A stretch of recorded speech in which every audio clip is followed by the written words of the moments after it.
mo kí gbogbo ojú tó ń wò mí káàkiri ayé, mo kí lọ́kùnrin lóbìnrin lọ́mọdé lágbà nínú ilé yìí. Ẹ káàbọ̀ sórí ètò Yorubanation Now, ètò kan ní ètò tó ṣojú ọmọ Yorùbá káàkiri gbogbo ayé. Ẹ wá wá nǹkan fìdílé tàbí kẹ́ fìdílé nǹkan kẹ́ ẹ jẹ́ àjọjẹ gbádùn ètò tòní, torí pé àrà ọ̀tọ̀ ni o, àrà ọ̀tọ̀ ò ní. Orí ìkànnì BGI TV lórí YouTube náà la wà. Ẹ̀yin tẹ́ wà ní YouTube pẹ̀lú wa, ẹ ṣá máa bá wa tẹ subscribe tẹ́ ẹ bá tí tẹ̀ tẹ́lẹ̀.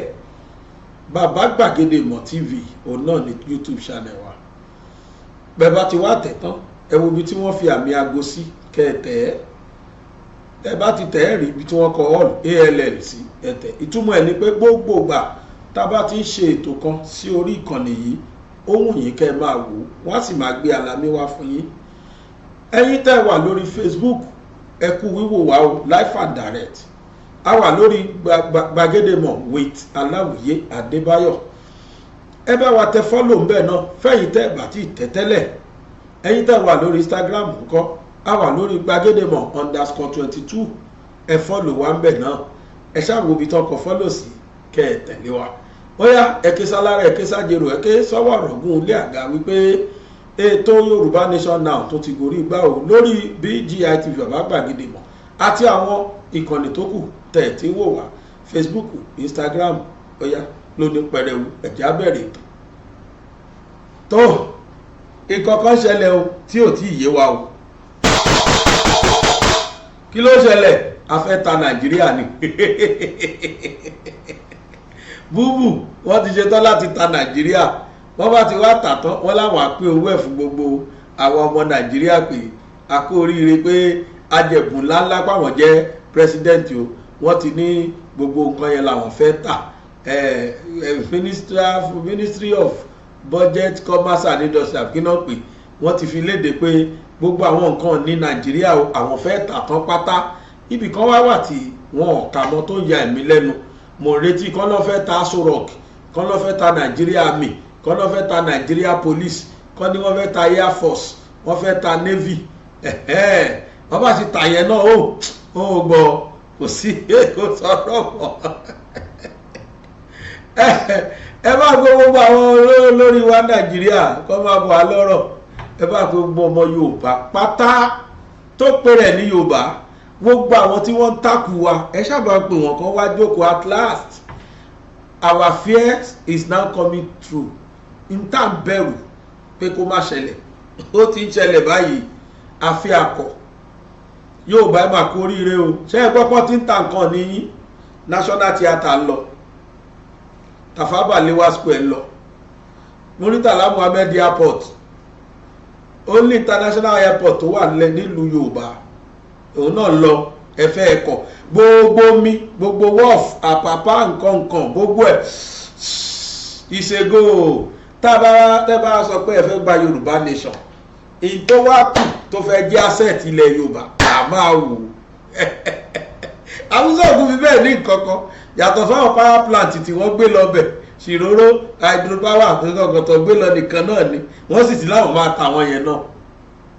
Ó nọ́mà mọ ni àbẹ́ẹ̀ tí ìrí gbọ́ wípé finally àti fẹ́ ta Nàìjíríà. Àbáwá tà tán, a wá ojúlé sójúlé, lẹ́jẹ̀wọ̀n a máa pín owó ẹ̀. Ọlọ́run mọ̀ tá fẹ́ ta owó ẹ̀. Ẹ kú oríire o.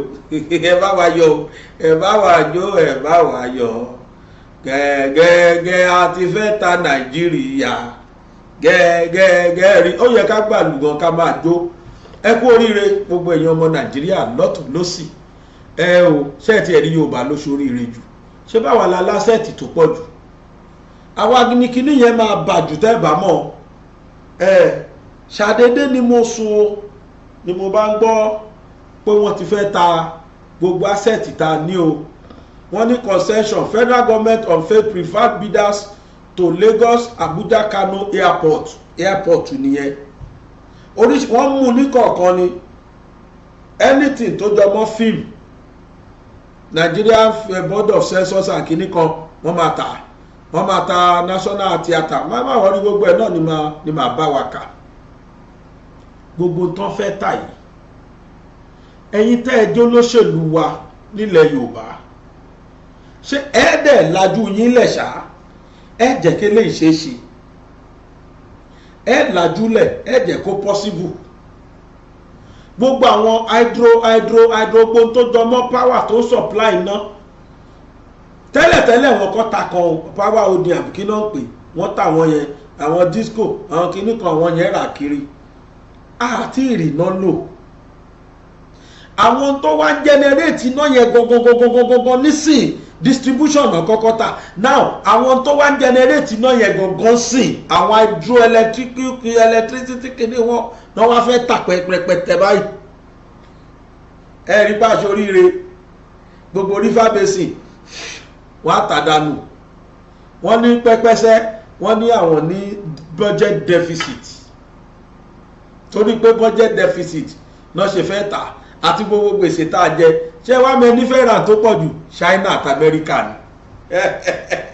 Ẹ̀rí bá ti toríire China àti America ló máa ní America ló máa ní international airport ń bọ̀ ẹ jẹ́ n kà fún wa ká gbọ́. Now ẹ jẹ́ bẹ̀rẹ̀ látòrí international airport káwá ka sí àkà sí náà ibi gbogbo tó ń jẹ́ importation àwọn tí wọ́n máa wà ní ìcháàjì ẹ̀ sìn tí ẹ máa lọ ṣe yẹsà fún. That is to say even kagba Yorubanation ẹ lẹ́nu ọ̀rọ̀ lórí kọ̀kọ́ kò sókùn bí kọ̀kọ́ fún Yorùbá mọ́ báyìí sí ìtẹ́ ìpariwo láti jẹ́ ànísì wọ́n ti náà máa ta kẹ́ tètè gbọ́. Ẹ̀yin Yorùbá tẹ́ẹ̀dẹ̀ wà nípò olórí ẹ lajúlẹ̀ kẹjẹ́ ọ̀tá o kẹ́ yàtà kó ti létà. In tó wá kù tẹ́ fẹ́ sọ fọ́mọ ọmọ tẹ́ fẹ́ fílẹ̀ lógún fọ́mọ ọmọ ká máa wò àwọn bàbá wa lánàá wọ́n fi àwọn nǹkan ilẹ̀ fún wa wọ́n dààmú lé lórí. Ìjọba gbàgbà tán amalgamate wa ìjọba gbà wọ́n láwọn làwọn máa ṣàkóso ẹ̀ ní ìsìn tó wà ráyè mọ̀ tí wọ́n sọ pé ó ń disturb àwọn ṣé títà ní wá kàn ó yẹ ká tàdánù dẹ̀ tún ní báyìí àbí mò ń bọ̀. Wọ́n ní the planned concession of Nigeria airports to private sector players gained a milestone on Wednesday as the Ministry of Aviation formally unveiled preferred bidders for Lagos Muritala Mohammed Airport, Abuja and Kano terminals, signifying the end of the request for proposals RFP phase of the Nigeria Airport Concession Program NACP. At a media briefing in Abuja, the Minister of Aviation Adi Shirika said the bidders emerged after passing through set criteria designed by the Infrastructure Concessions Regulatory Commission and guided by the National Policy of Public-Private Partnership PPP. tó èyí tí wọ́n sọ lérèfé fún àwa tí a gbọ́ òyìnbó dáadáa báyìí àwa tí ó jẹ́ pé òyìnbó gan là ń sọ bí irú tèmi ń tó sọ ni pé wọ́n ní gbogbo ẹ̀ tí ó ti tò gbogbo ètò ti tò fún títa àwọn ọkọ̀ pápákọ̀ òfurufú ti Nàìjíríà ní àwọn ibì kan fàpẹẹrẹ Èkó Àbújá àti Kánò wọ́n láwọn ti ráwọn tí ó rà wọ́n o gbogbo ariwo tó pa yẹn tá agbóhùn tá a kà yẹn sọ́márì ẹ̀ nìyẹn pé àwọn ti rí àwọn tí wọ́n tà wọ́n ní ẹni tó jẹ́ alámòjútó ètò òfurufú Minister of Aviation ìyẹn ni mínísítà tó wà fún pápákọ̀ òfurufú ìgbòkègbodò ọkọ̀ òfurufú Adi Shirika wọ́n lòun ló fi síta ní ọjọ́ lánàá yìí ọjọ́ Wednesday wípé tó adúpẹ́ adé ìbò pàǹpà kan o àti rí àwọn tí wọ́n fẹ́ ra àwọn airport wa ní Nàìjíríà o pàápàá jùlọ ìtò wà lẹ́kọ̀ọ́ wọ́n lè kú oríire. Now wọ́n wá sọ pé gbogbo wàhálà ti lọ láti on the 12th of September ni àwọn ti close àti 19th of September làwọn ti close ìkíní yẹn. Now wọ́n wá sọ pé according to him the preferred bidder for the Nnamdi Azikiwe International Airport àwọn ọmọ Yíbò wọ́n ní Nnamdi Azikiwe International Airport Abuja is Corporation American Airport Consortium. Wọ́n ní ẹni fẹ́ ra international airport wa tó wà ní Abuja, Nnamdi Azikiwe airport tó wà ní Abuja o, wọ́n lẹ́ni fẹ́ rà, wọ́n ní àwọn ará Amẹ́ríkà ni wọ́n dárúkọ iléeṣẹ́ náà ní Amẹ́ríkà, àwọn ni wọ́n máa ra airport wa ní Abuja. Ìyẹn ni pé nísìn Amẹ́ríkà ni ó máa ṣàkóso international airport wa tó wà ní Abuja. Tèkó ńkọ́ ẹ̀wà gbà wọ́n tó fẹ́ ra Tèkó.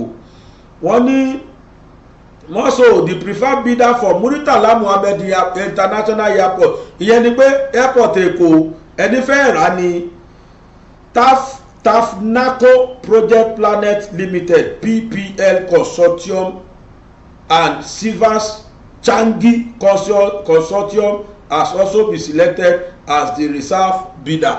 Definitely àwọn tí wọ́n máa ra ti Tèkó àwọn Shinko àwọn Chinese àwọn náà máa ra international airport Èkó. Tẹ́yìn Yorùbá sì ń fọ́nbùlé pé a ní international airport, owó tá a máa pa mbẹ́ ẹmọ ìtọ́ ń pa mbẹ́ Shinko ni ó máa ṣàkóso ẹ̀sìn. Kódà kẹ́ńbà Yorubanation Chinese àwọn náà tó wá kó wa lẹ́rú ilẹ̀ Yorùbá lẹ́lẹ́kejì báyìí. Báwọn òyìnbó ló kó ti tẹ́lẹ̀ Chinese náà ti àwọn náà máa dé báyìí torí àwọn ni wọ́n fẹ́ ra Muritala Muhammed Airport. Ẹni wọ́n bá bí kú kó fọ́nbù lórí international airport ilẹ̀ Yorùbá ẹ̀rí ìrànwọ́ tó wọ́n láwọn ni àwọn Chinese ni àwọn fẹ́ rà fún ni wọ́n fẹ́ tà fún jàre. Wá rí ti Aminu Kano ní ìlú Kano wọ́n láwọn tó fẹ́ rà ní Corporation American Airport Consortium. Àwọn tí wọ́n ra ti Abuja àwọn náà ni wọ́n tó fẹ́ ra ti Kano. Rí pé lórí yẹn àpò oríire àbá àpò oríire tó wá gbọ́ bí tán tó fẹ́ tà. Mo kó wọn wá gidi ni and Nigeria is for sale. Now wọ́n fẹ́ ta Tafawa Balewa Square tó wà lẹ́kọ̀ọ́ níbi tán ti gbé ìjọba independence fún wa, wọ́n máa tà yẹn náà. National Integrated Power Project gbogbo ibi tí wọ́n ti ń ṣe iná tó ti ń generate iná NEPA ní Nàìjíríà, gbogbo ibi tó wà pátá ni wọ́n máa tà gbogbo ẹ̀. mo máa kà fún ẹ má wọ̀rí. So then mining gbogbo ibi tó ti ń mine tó ń jẹ́ mining o, gbogbo ibi tó ti jẹ́ smelter, ibi tí wọ́n ti ń smelt àwọn iron. Àwa tí gbọ́ ti kí lorúkọ ẹ̀ mi ò tí gbọ́ ti kí ni tó ń pè ní tó wà ní àbú ní Kogi State, ìyẹn nìkan ni Àjàòkúta, ìyẹn ò sí inú ẹ̀ àti ìgbọ́ yẹn. Bóyá ó dẹ̀ wà tẹ́mi ò tí gbọ́. Gbogbo hydropower plant wa pátá tó wà lu Nàìjíríà it's a go, àwọn yẹn náà ń lọ. Àwọn National Art Theatre Ìgànmú ìyẹn náà ń lọ. Gbogbo àwọn tó ṣe tíátà nísìn abẹ́ Chinese ni gbogbo wọn máa wà. Àwọn tí wọ́n ṣàkóso wọ́n máa wà ní abẹ́ Chinese. Aluminium Metal Company of Nigeria ìyẹn náà wọ́n máa tà dànù. National Fibre Corporation Sara, National Theatre Ìgànmú Sara. Gbọ́ mo ń bọ̀ àrémọ́ ó pọ̀ tán kó síbí. Tẹ́ bá gbọ́ ó pọ̀ yẹ́yẹ́ ó pọ̀ gidi o, wọ́n kó jọ ní o. Wọ́n ní Ọlọ́ṣogbo 2 power plant, àwọn power plant wọ́n rí tó ṣe kiri ní Ọlọ́ṣogbo wọ́n máa tà. Calabar 2 power plant Sara, Benin Ehubo 2 power plant wọ́n máa tà. Ọmọtọ́ṣọ́ 2 power plant ilẹ̀ Yorùbá wọ́n máa tà. Geregu 2 power plant wọ́n máa tà. Afam Power and Afam 3 Fast Power Limited wọ́n máa tà. Yola Electricity Distribution Company wọ́n máa tà. Sungeru Hydropower wọ́n máa tà. Nigeria Film Corporation ẹgbọ́ ẹ̀rọ ẹ̀yàn ní tíátà ẹ má fọkàn sí pé kíní o ẹjọ́ ẹ̀kọ́ mẹ́ẹ̀ wọ́n máa ta ẹ̀yin náà kẹ́ máa ẹ̀yin náà máa ṣe yẹsà fáwọn Chinese lókù báyìí. Nigeria Film Corporation Nitel in liquidation matter liquidate yẹn straight ni. Abuja Water Board Sara, Abuja International Conference Center Conference Center Abuja tó wọ́n ní ẹ̀ wọ́n bá ta yẹn náà dànù. Conference Center Abuja Allah Samad, Abuja International Conference Center Sara, Abuja Environmental Protection Board Sara, Safe Sugar Company wọ́n máa Safe Sugar Company yẹn Nàìjíríà ló ní major share lájẹ́ major shareholder. Wọ́n wá ní disinvestment of federal government shares wọ́n máa ta shares yẹn dànù. Nigeria Hotel Limited in liquidation straight. Partial commercialization of River Basin Development Authority partial ṣì làwọn yẹn àwọn River Basin Ògùn Ọ̀ṣun River Basin wọn kàn máa ó ní partial commercialization government máa kàn ta bí percentage ń bẹ gbogbo River Basin wa Ògùn Ọ̀ṣun River Basin kìíní kan River Basin wọn kàn àwọn lè kàn mú bí 20%. Wọ́n tàbí 80% fún àwọn èèyàn. So Yorùbá ẹyẹ fọ́ọ̀mù ẹ̀ ìfàgbèsì mọ́. Ó tún rèé o, ó tún gbé mi dé non-core asset approved for sale again. Take off of Nigeria Mining Investment Holding Company.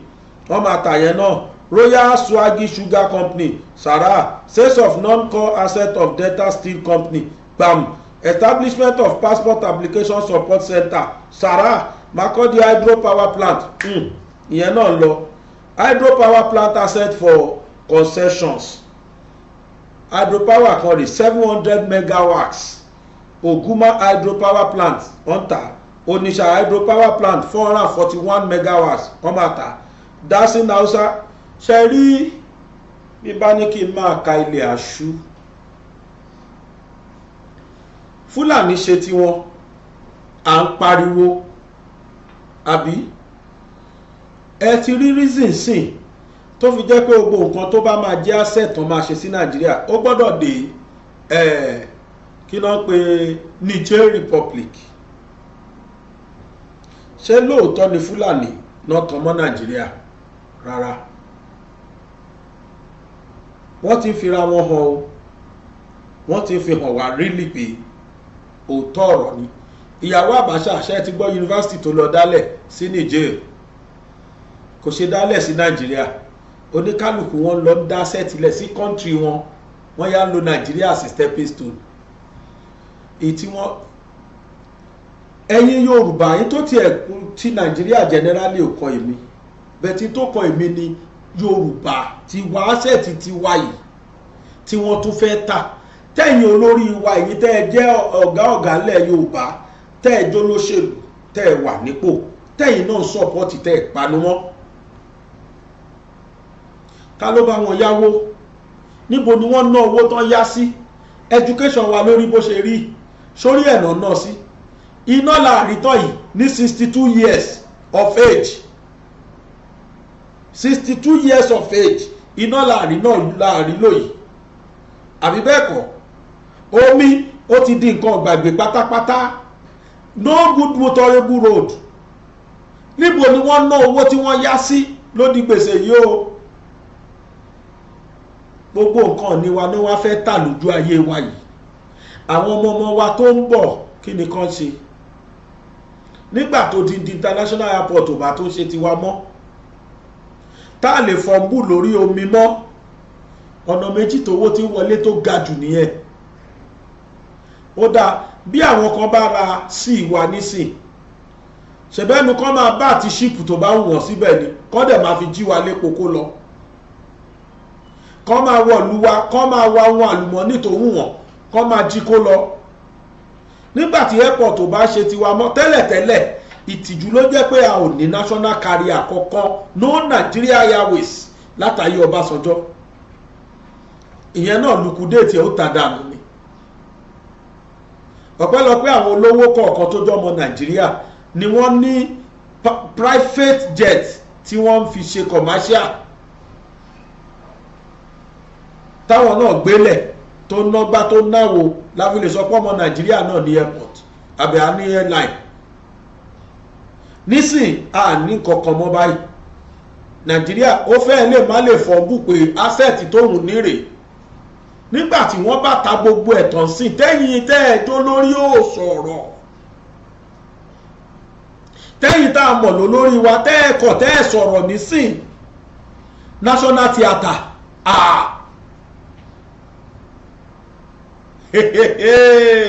Tafawa Balewa Square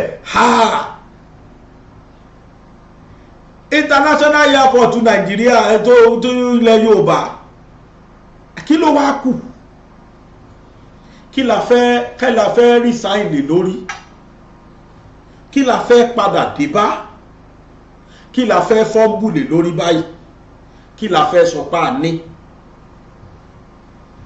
owó tí wọ́n dẹ̀ lọ yá ìyá wá kọ́ ọ̀fin ó lè gbé ò lè gbà ní èyí tó wá dùn mí ni pé ṣe rí gbogbo títà tó fẹ́ táyé o gbogbo àwọn tẹ́ bá gbọ́ pé wọ́n rà wọ́n fi wọ́n bojú ni olóṣèlú ló máa rà lọ́wọ́ rẹ̀ gbogbo power distribution company tó wà Nàìjíríà ṣé ẹ rò pé bóyá àwọn kan náà ní ni ṣé báwọn olóṣèlú ni wọ́n rà mọ́ra wọn lọ́wọ́ mo gbọ́ pé bóyá power distribution tó wà ní Benin tó wà lẹ́dọ́ wọ́n lóbìnrin kan wọ́n single lady young lady lolóṣèlú rà fún girlfriend ẹ̀ ló rà fún ló ní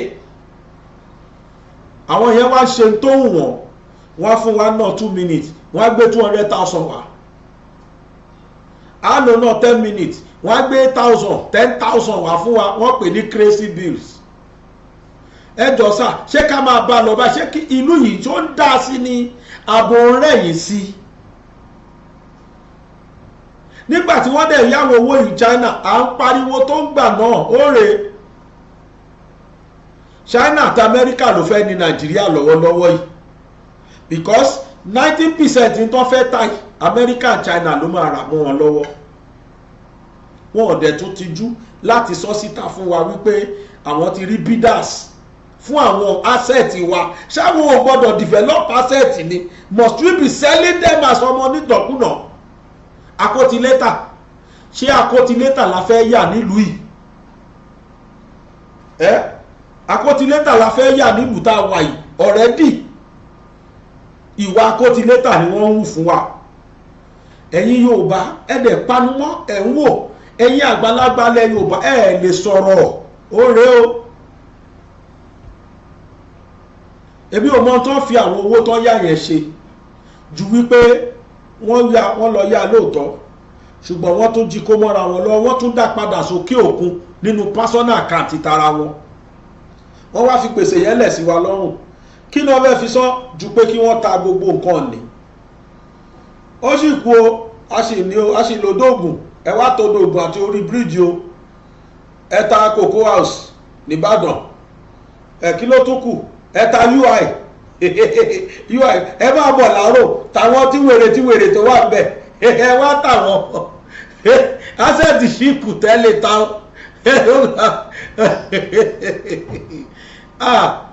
ẹlọ́ọ̀ má jẹ́ kí a ké sínú ká máa rẹ́rìn síta ẹni tí mò ń rí ẹ̀rìn tó mẹ́kún lọ́wọ́ ni ṣé a ṣìyàn báyìí ṣé a ò gbàbó dọ́là ò ṣe é gbọ́ sétí I couldn't imagine ìjọ tó ti bí mi ò gbọ́ rí nínú history pé dọ́là ní Nàìjíríà wọ 750 naira ẹnìkan tẹ̀sán fún bó ti wọ 770 báyìí kí ní assurance pé kó tó parí ọdún dọ́là ò lè wọ 1,000 naira gbogbo àwọn neighboring African countries tá ń ṣọ̀gàlé lórí tẹ́lẹ̀ owó wọn ti beat owó wá sí are we progressing or retrogressing àwa improve lórí backward manners ni the economy ti wá lọ ẹ̀yìn lòun fi ń rìn kò fi wájú rìn mọ́ backward march ni kò sí forward march mọ́ and yet we are celebrating what olóṣèlú adé today wọ́n tún gbé pápá tólẹ̀ ẹ̀ tún tẹ̀lé wọ́n ti jayé tí wọ́n tán wọ́n tún ti jayé àwọn ọmọ wa máyé sìn wọ́n wá kúkú fẹ́ lu gbogbo ẹ̀ lójú kan pé ẹ̀yin tẹ́ ń bọ̀ yẹn ẹ̀ ní rí kankan bá ṣé Yorùbá bọ̀ wọ́n ní bọ́ ẹnìkan á ní kọ́mọ tó jogún òun náà ti jọgbọ̀n àwọn fẹ́ jẹ 200 kó tó ní pọ́mọ jogún báyìí ogun tó fẹ́ jẹ̀dá ìbáṣẹ́ ti ta gbójúlé náà ni wọ́n ti ń tà yìí. If this country is no more working, please dissolve it.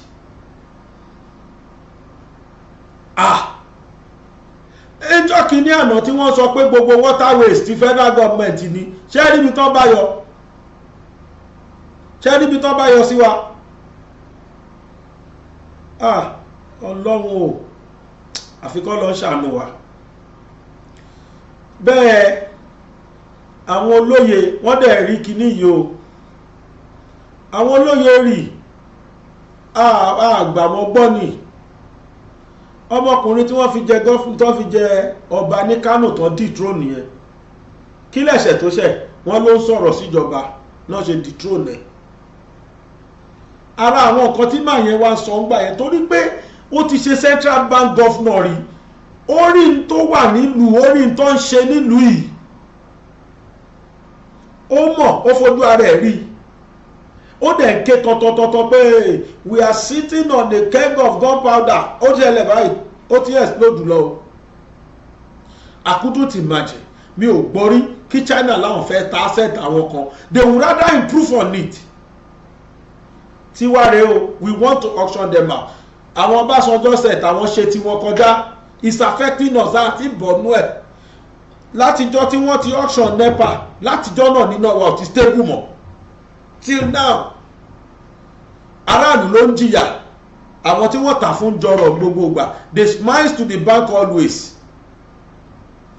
Eléèkúkú wá dé gan olóṣèlú kú wá fọ́ lójú tán pátá báyìí bá a bá pe ìjọba tíjọba ọba dáhùn ṣé ká lọ pe Togo kí Togo wá bá wa ṣèlú wa àbí ká lọ sí Abidjan ká lọ pè wọ́n ní Benin àbí ká lọ boni ká tún lọ Barrister ní ó dìkáwà márì kí erin tó sọ pé ó dọwọ́ ẹ̀ lírí kí bàbá tó sọ pé ọmọ ó dọwọ́ ọmọ òun lọ́rùn erin tí sọ pé ó dọwọ́ ẹ̀ lírí báyìí o ṣebí Giant of Africa ni wọ́n pè wá tẹ́lẹ̀ oní Giant of Africa ni wọ́n pọ̀ wá o bójú ó bá ti wá o pé ká dàgbà yà àti wá dàgbà òṣì ọlọ́mọdé dàgbà òṣì dànù ìlú ọ̀hún rè lórí bó ṣe rí we cannot feed ourselves we cannot proud of 3 meals in a day we cannot even proud of anything every sector is now bad. Bẹ́ẹ̀ dárúkọ sport wọn láìkí wá ń ta ọ̀pẹ́lọpẹ́ àwọn ọmọ kọ̀ọ̀kan tí wọ́n ń gbórúkọ ìlú yẹn ga díẹ̀díẹ̀ wọ́n bá ti gbọ́ pé Nàìjíríà òṣè náà ń pa àwọn tí wọ́n ṣe sport ọ̀hún náà kílẹ̀ fún wọn kí ló bá bọ̀ ẹ bá wo sportmen and women wa àwọn ambassadors wa kí ló gbẹ̀yìn wọn oníkálukú padà èmi mú oh God èmi mú àwọn tí wọ́n represent wa ní different sports ní different sectors ní sport ọ̀hún tó jẹ́ pé lẹ́nu ìgbẹ̀yìn ayé wọn ò dáa àìmọye wọn tẹ́bádẹ́ rí ti ayé ẹ̀dá ó ṣọ́ọ̀bù fúnra ẹ̀ ní kì í ṣe true country kì í ṣe pé bóyá lu ìṣègùn ọkọ̀ tó pàtàkì fún the first individual Olympian tó kọ́ gba góòdì wa Chioma Ajunwa tábàyọ̀ wọ́ pé ṣiṣẹ́ ọlọ́pàá ṣé kò tí ní máa tọrọ jẹ kí ni ikú kí achievement ẹ̀ kí Nàìjíríà ṣe fún Mary Onyale kí Nàìjíríà ṣe fún Mercy Unku kí Nàìjíríà gbogbo wọn àìmọye wọn bẹ́ẹ̀ táwọn àjọ sáré tí mo mọ̀ àtàjọ ṣe sport gba ìmọye wọn ọ̀pẹ́lọpẹ́ pé mi sá lọ sábúrọ̀dù nù wọn tí mo dẹ̀ mọ̀ káwọn táwọn counterpart wa nígbà yẹn tí wọ́n rí lẹ́nu most of them are struggling ti sport lásán yẹn go to any sector just mention ní Nàìjíríà yìí and now to aggravate the case wọ́n fẹ́ ta àwọn asset wa I couldn't imagine international airport tán láwọn fẹ́ auction jáde yìí ó mà ṣe o ìjọ wo ni Dubai bẹ̀rẹ̀ lọ Dubai has 3 types of airports international ní Dubai nìkan is a city Dubai is a city just a city ní Dubai kì í ṣe country ìtí Dubai just a city tí wọ́n achieve less than 30 years tí Dubai bẹ̀rẹ̀ sí less than 30 years Nigeria will achieve as a whole Nigeria as a whole country achieve ní 62 years wa torí pé wọ́n rẹ́ni tí olórí tó dá wọn tó rúlu wọn ẹni tó lè manage asset wọn ló rúlu wọn àwọn tí wọ́n máa squander asset tiwa ló rúlu àwa. And we are shouting, you people don't let us shout. Look at it now. They want to sell everything off. Nígbà tí irú wa bá dàgbà àtàwọn ọmọ wa náà bá dàgbà kí la fẹ́ dé bá o. Ó ní ká tún máa ṣe yẹsà ẹlẹ́ẹ̀kejì fáwọn masters wa tán bára asset. They are more or less our colonial masters. This is second slavery, systematically advanced slavery. Because when we are not proud of any of the assets tó jẹ́ pé àwọn kan ni wọ́n wá láti ìlú wọn wá hold àwọn assets yẹn, what else? They are our masters. Tẹ́ bá fẹ́ lọ, tẹ́ bá fẹ́ travel out tún sìn àṣẹ tí China tó bá ní airport máa pa ní ó lẹ́ máa tẹ̀lé. Tẹ́ bá máa travel out tún sìn àṣẹ tí America tó ní airport máa pa òun náà lẹ́ máa tẹ̀lé. We follow their dictates. Nínú tó jẹ́ tẹ́lẹ̀ Nigeria government ló administrate nísìnyí ó ti di pé kí China wá máa bá wa administrate ìtọ́ bá sọ ni. Tó bá sọ pé lẹ́nìí no Nigeria must go out ẹ̀ tó bẹ́ẹ̀ wọ́n á cancel airport wọ́n á cancel flight yìí bó ṣe wù yìí lẹ́nu ọ̀rọ̀ láti jà because àwọn náà rà àwọn náà ní. Gbogbo owó tá a wá sọ yìí tí wọ́n máa pa o ẹ máa wo ibi tó máa kó lọ o kì í ṣe pé wọ́n tún máa fi ṣèlú láǹfààní o. Bọ́n bá pa 10 naira wọ́n á fi 2 naira lẹ̀ fún lù wọ́n á kó 8 naira lọ láàrin ara wọn lọ pé ní o. Ṣé yẹn ni ká jókòó tì? Nigerians, when are we going to be wise? Yorubas, ìgbà wo la fẹ́ gbọ́n? Ìgbà wo la fẹ́ ṣí ọpọlọ wálẹ̀? Ó ti ń ṣẹlẹ̀ ń tẹ̀lé olóṣèlú. Ó rẹ olóṣèlú tẹ̀tẹ̀lé ló kó wá débi tá a dé yìí. Nigeria top to bottom. Mo ṣe mọ̀ túmọ̀ ẹ̀ lẹ́nìí ni o. Tọ́ sọ ọjọ́ kìíní àná. Mo ṣe wà mọ̀ túmọ̀ ẹ̀ lẹ́nìí ni.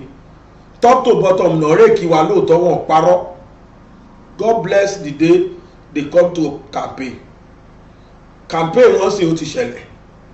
Ọdún èmi náà wà ń bẹ o torí èmi náà kódà mo ra minerals fáwọn tó dìbò èmi náà campaign fún wọn o àfi bẹ́ẹ̀ pé bàbá mi ló gbàkùtì látòjúlé dójúlé ni àwọn kan wà tá a dọjà àṣẹparí ìjà láìpẹ́ yìí ni tí mò ń bá wọn jà pé sẹ́ àwọn ní dìbẹ́ àṣàfọwọ́ ara wa fàyà ní kákùtì mọ̀ ká tẹ́lẹ̀ ṣòwò rẹ̀ ṣé kò bẹ́tà ilé yìí tó àti gbàbó o. Ẹni tí mo wá sọ pé ó jẹ ọba ní Kánò máa yẹn sọ fún wa gbà yẹn àgbọ́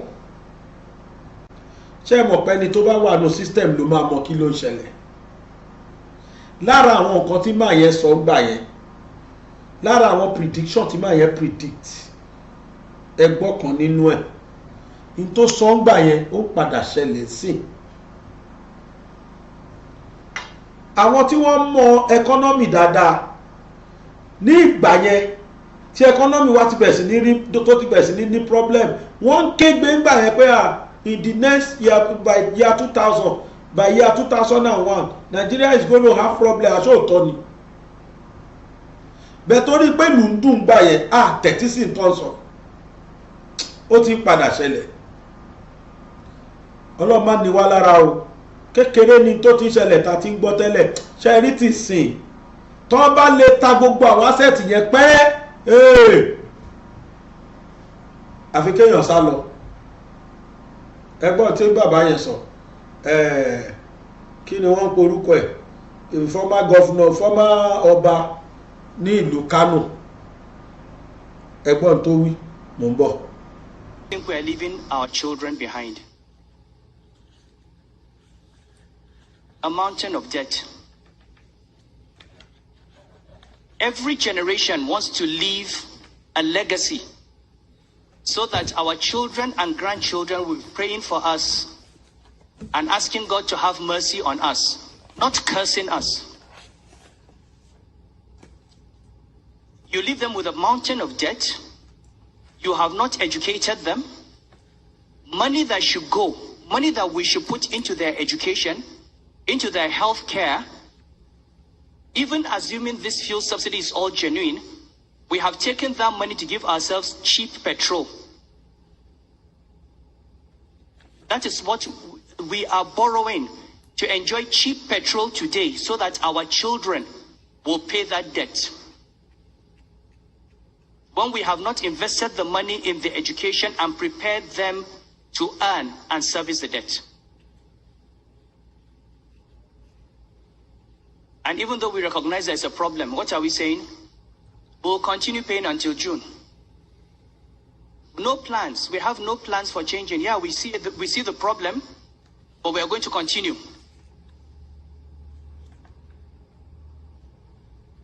I'm sorry for the next president who comes in on June and says I'm removing subsidy on day one.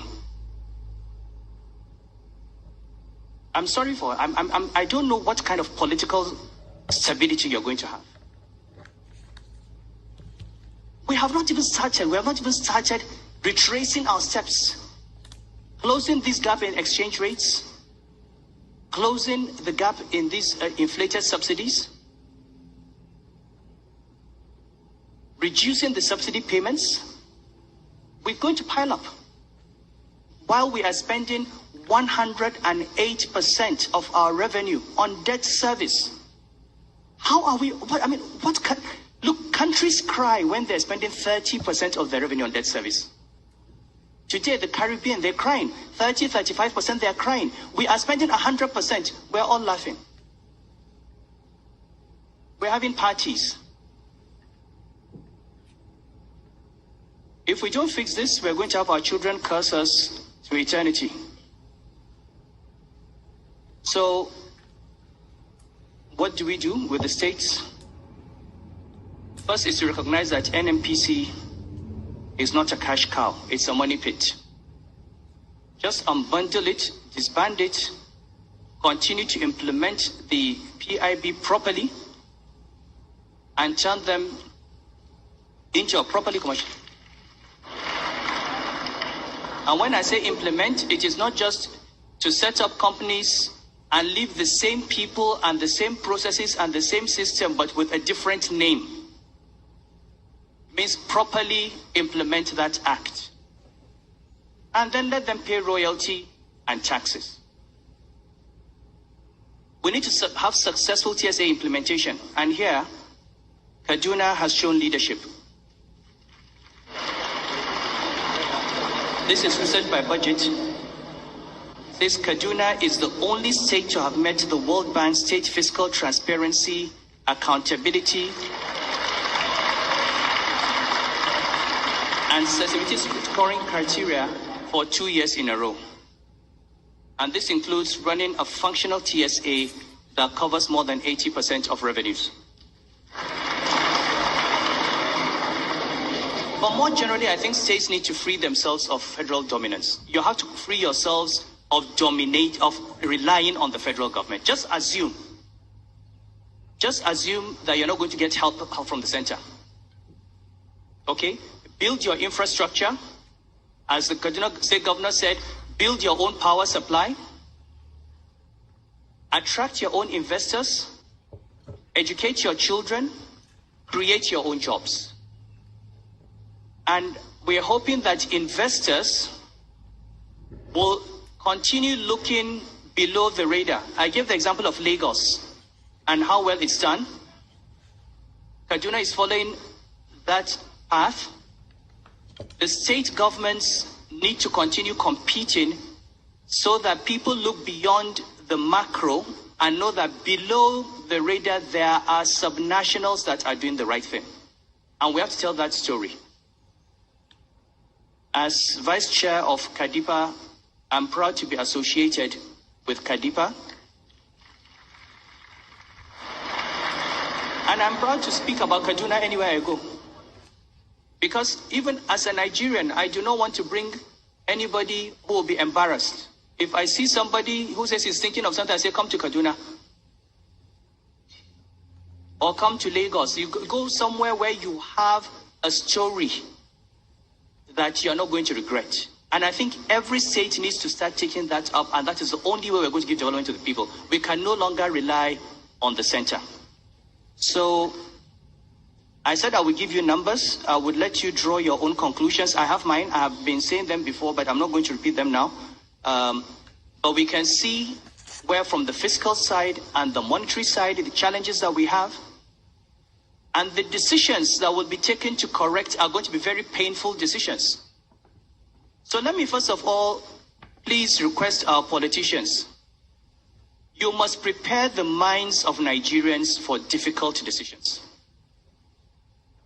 Anybody who tells you that it is going to be easy, please don't vote for him. Because it's either he's lying to you or he does not know what job he's going to get.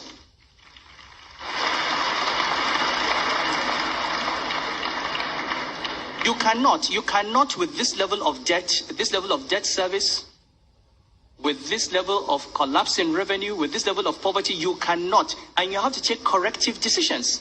Tariffs on electricity sector have to be corrected. Tariffs in the oil sector have to be corrected. But before we correct that, we have to deal with the opportunities for rent seeking. You have to close off the inflated numbers, the false numbers. And I hope that whoever becomes president in 2023, the first thing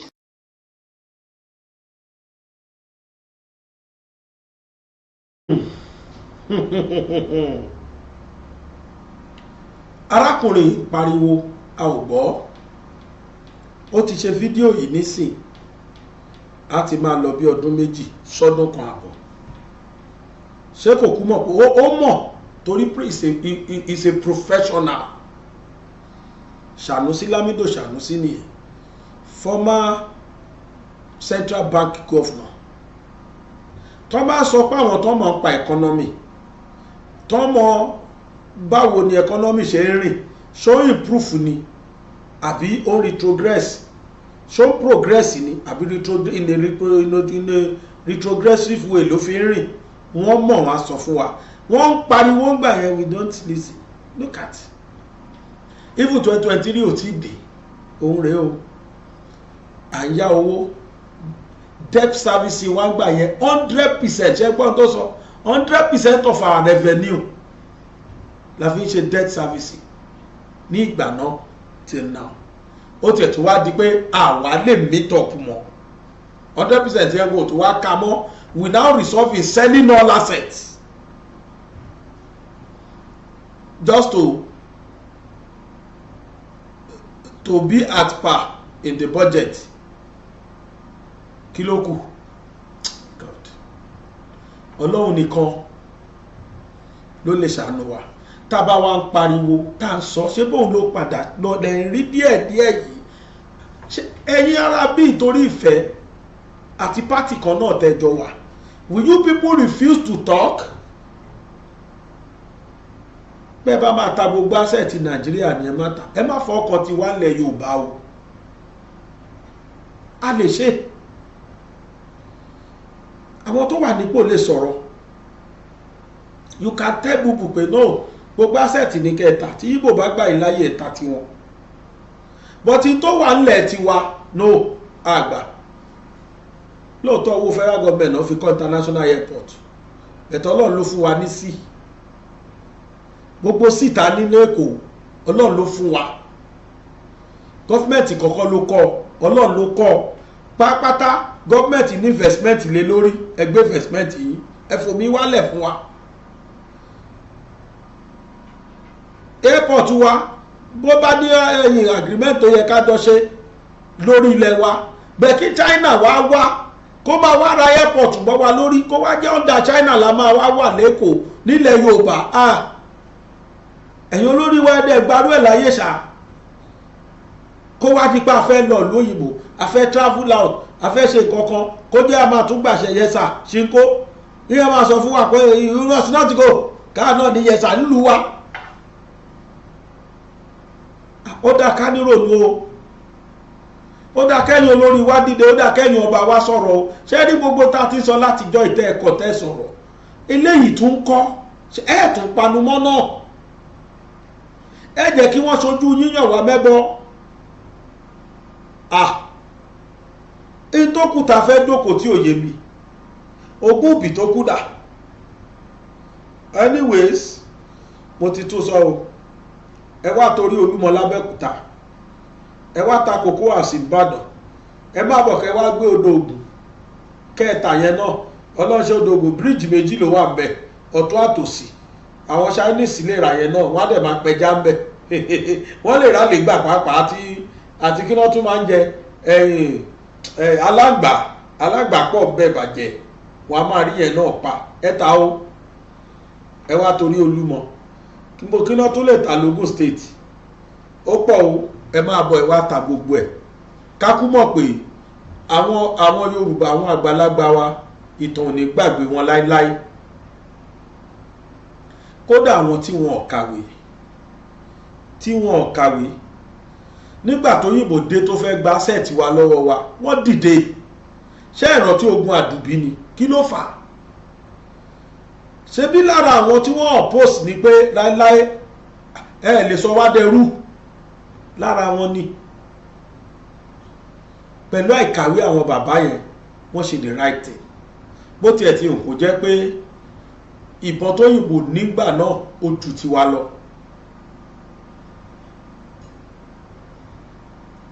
ṣùgbọ́n àwọn bàbá yẹn sì hùwà wípé rárá o ẹ lè gba ogún bí wa lọ́wọ́ wa kẹ́ẹ̀dédé wá bá wa lù wá kẹ́ẹ̀dẹ̀ pa wá lóko kẹ́ẹ̀dẹ̀ lọ bẹ́ẹ̀ rárá wọ́n sì jára daburabu àwa ti wá yìí owó tà ń jẹ lẹ́nu òjò àgbọ́n o ẹ̀yin tẹ́ ẹ wà nípò ṣé kí wọ́n ta gbogbo nǹkan níwá yìí ni kẹ́ẹ̀dẹ̀ máa wò tó ó kù sọ́wọ́ yín o tó bá yẹ pé kí gbogbo ẹ̀ lọ náà ní National Theatre fowl Tafawa Balewa Square wò pa gbogbo àwọn fíìmù kìíní kan nísìn ó di káwọn Fúnkẹ́ Akíndélé Ọdún Adékọ́lá Ibrahim Chatta ẹ̀kọ́ àlejò báyọ̀ Chinese ló wọ́n máa control yín sìn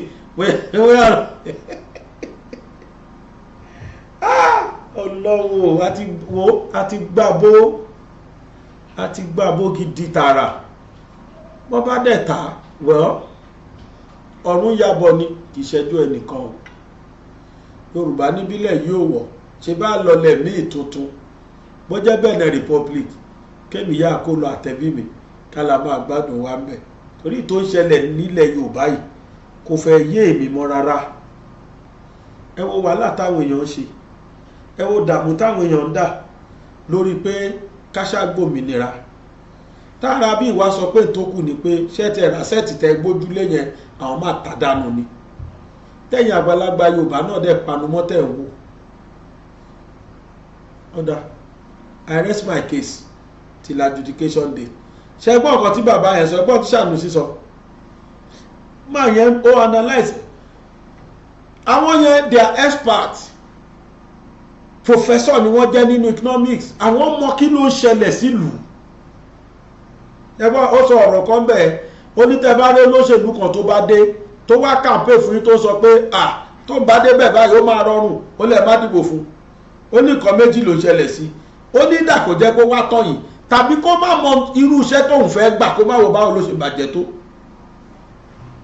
ó ní kọlù méjèèjì ni ó nítorí pé ẹni máa gbàjọba 2023 ó ní wàhálà ló fẹ́ dé bá kí ìbàjẹ́ tó yìí gbà tó sọ bẹ́ẹ̀ o at least ọ̀rọ̀ lóye nísìn bóyá ya 2000 àbí 2001 bóyá 2020 àbí 2021 náà ṣì rò because lẹ́yìn tí Ganduje tó di gọ́fúnà lẹ́lẹ́ẹ̀kejì ló rọ̀ lóye ìyẹn dẹ̀ débẹ̀ 2019 so definitely bóyá 2019 or 2020 or 2021 náà ṣe rọ̀ lóye ó dẹ̀ sì wà lórí oyè ìgbà tó sọ̀rọ̀ yìí ara tó ń sọ tó fẹ́ gbọ́ náà ń gbà yẹn nìyẹn tó fi rọ̀ lóye òdodo ọ̀rọ̀ tó like tó ń sọ ń gbà náà nìyẹn bẹ̀tì nísìnyí nǹkan olóyè ọjọ́ tá à ń rí I couldn't imagine dollar is now 700 750 something naira láyé ìgbà kan ẹ fi 1 naira ẹ fi ra $2 bẹ̀tì láyé èsì kí ló ń ṣẹlẹ̀ ọlọ́run ayọ́nu sí wa èmi sọ tèmi o mo dúró ó tán lẹ́nu ṣùgbọ́n kò sí kù afẹ́lẹ́ pé ẹ̀yin èèyàn ṣàkíyèsí ẹ̀yin tẹ́ bá wò mí tẹ́ wà pọ̀ agbára ẹ wá nǹkan ṣe sí kó tó bọ́ ṣé kí Chinese dé kó máa wá control wa lẹ̀ Yorùbá ní tó wá dùn mí ni pé owó ọ̀hún tó bá pa náà tán àpò ara wọn náà máa kó sí àwa tá a ní nǹkan àní láǹfààní kan bẹ̀ o lọ́wọ́ ayọ́nu sí wa láyọ̀. ọmọ Yorùbá ẹ jí gìrì. ẹ jẹ́ ká gba òmìnira tiwa. ọmọ Yorùbá ẹ jí gìrì. ẹ jẹ́ ká gba òmìnira tiwa. òmìnira ni Yorùbá fẹ́ o nílẹ̀ bàbá wa. òmìnira ni Yorùbá fẹ́ o nílẹ̀ bàbá wa. ọmọ aláṣọ ò gbọ́dọ̀ wá kísà, ọmọ ẹlẹ́ran ò gbọ́dọ̀ jẹ́gun. ọmọ Yorùbá ẹ jí gìrì. ẹ jẹ́ ká gba òmìnira tiwa. ọmọ Yorùbá ẹ jí gìrì. ẹ jẹ́ ká gba òmìnira tiwa. òmìnira ni Yorùbá fẹ́ o nílẹ̀ bàbá wa. òmìnira ni Yorùbá fẹ́ o nílẹ̀ bàbá wa. ọmọ aláṣọ ò gbọ́dọ̀ wá kísà, ọmọ ẹlẹ́ran ò gbọ́dọ̀ jẹ́gun. ẹ̀yin àgbààgbà ilẹ̀ Oòduà. ẹ jẹ́ ká forí korí. gbogbo ọ̀dọ́ ilẹ̀ bàbá wa. lọ́mọdé làgbà lóbìnrin lọ́kùnrin o. òmìnira la fẹ́. ọmọ Oòduà kí lẹ fẹ́ o. Yorùbá nation ni o. kéku lè ké bí eku. ẹyẹ lè ké bí ẹyẹ. a ò fẹ́nikẹ́ni lọ kàdá dúró la fẹ́. olúkálùkù dájọ́ orúkọ bàbá rẹ̀. lórí ilẹ̀ wa o. ẹ ò bá lẹ́gùn bàbá ní òjò bí ó sì jó mọ́ bàbá nìkan ò lè mú ní sí. àló ti tó gẹ́ ẹ ò ṣe mọ́. ìrẹ́nijẹ èyí ti tó gẹ́, ìfìyàjẹni ti tó gẹ́, ikú ọmọdé ikú ọ̀dọ́ a ò fẹ́ mọ́ nílẹ̀ bàbá wa. a fẹ́ kí èdè wa ó di pàtàkì ìgúnlé. a ò fẹ́ ètò ìjọba tipátipá mọ́ gbogbo ẹ̀yin ọ̀jẹ̀lú ọ̀bàlújẹ́ ènìyàn yìí ẹ kó ráńgà yín ẹ máa lọ ká lè fúnra wa ní ètò ààbò tó péye lórílẹ̀ bàbá wa. ìyà tá a jẹ tó lọ́wọ́ àwọn ará òkè ọ̀hún, ìfipábánilò yìí a ò fẹ́ mọ́. bíbani ní nǹkan oko jẹ́ dídá ẹ̀mí àwọn àgbẹ̀ légbodò ó ti sún wa. a kì í bá ní tán ká fani nítàn ìyá, ẹ jẹ́ a máa lọ ká lọ gbòmìnira tiwa. òmìnira